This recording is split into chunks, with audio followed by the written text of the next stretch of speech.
Hallelujah. मेरे अजीजों, ये जो दूसरा कलमा है ये नजात का कलमा है। कितने लोगों को पता है ये नजात का कलमा है? हालेलुया। ये नजात का कलमा है। और हम देखते हैं, अगर हम लूका की अंजील जैसे पास्टर साहब ने अभी हमारे सामने पढ़ा है, वहाँ पे दो डाकू भी खुदा यीशु मसीह के साथ सलीब पर लटकाए गए हैं। एक दाएं हैं और एक बाएं हैं।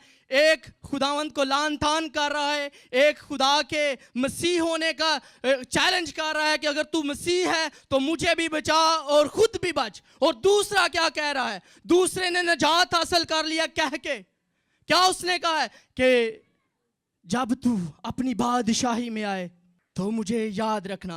तो खुदावंद यीशु मसीह उसको क्या कर रहे हैं? तू आज ही मेरे साथ फरदौस में होगा। उसने खुदावंद यीशु मसीह का इकरार किया है, उसने अपने गुनाहों को तर्क किया है, खुदा पर ईमान लेकर आया है और उसकी नजात वाकई हो गई है। हालेलुया। और इसी तरह मेरे अजीजों, अगर हम बाइबल मुकद्दस का बगौर मुतालिया करते हैं तो आदम और हवा से लेकर खुदावंद यीशु मसीह के आने तक लोगों ने अपनी नजात के लिए बहुत सी कुर्बानियां चढ़ाई, बहुत से अंबिया कराम आए, बहुत से फिदिये दिए गए, लेकिन नजात हासिल ना कर सके।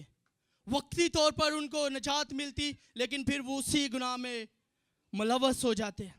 अगर हम देखते हैं बाइबल मुकद्दस में पैदाइश की किताब में से, तो वहाँ पे हमें बड़ा खूबसूरत हवाला मिलता है। 22 बाब और उसकी 13 आयत में हमें मिलता है कि एक शख्स की कुर्बानी, एक शख्स के कुफारे के लिए, उसकी नजात के लिए कुर्बानी हो रही है। लेकिन मेरे अजीजों, एक शख्स की नजात नाकाफी थी, ये मसले का हल नहीं था।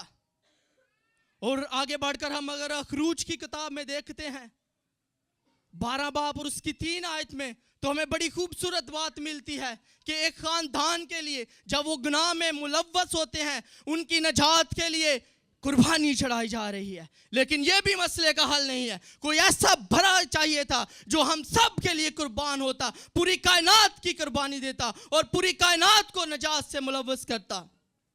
आगे अगर हम चल कर देखते हैं तो अखबार की किताब में हमें वाक़या मिलता है जहां पर एक कौम की कुर्बानी हो रही है, एक कौम की खलासी के लिए, उसकी नजात के लिए एक बड़े को कुर्बान किया जा रहा है। लेकिन यह भी मसले का हल नहीं था, यह भी मसले का हल नहीं था। यहां पर भी नजात पूरी नहीं थी हो रही।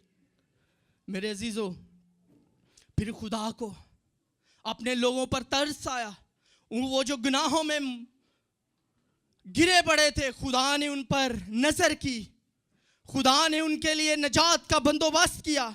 खुदा ने चाहा कि मैं इनके लिए अब्दी कुर्बानी का, अब्दी नजात का बंदोबस्त करता हूं, मैं अपने बेटे को भेजता हूं। तो खुदा ने अपने बेटे को इस जमीन पर भेजा ताकि सब लोग नजात पाएं। और अगर हम बाइबल मुकद्दस में देखते हैं तो यूहन्ना खुदावंद यीशु मसीह के बारे में कह रहा है, ये देखो खुदा का बरा जो जहान के गुनाह उठाए लिए जाता है। वो किसी एक के लिए नहीं, किसी एक खानदान के लिए नहीं, किसी एक कौम के लिए नहीं, बल्कि पूरी दुनिया के लिए आया ताकि हम बरकत पाएं और नजात हासिल करें।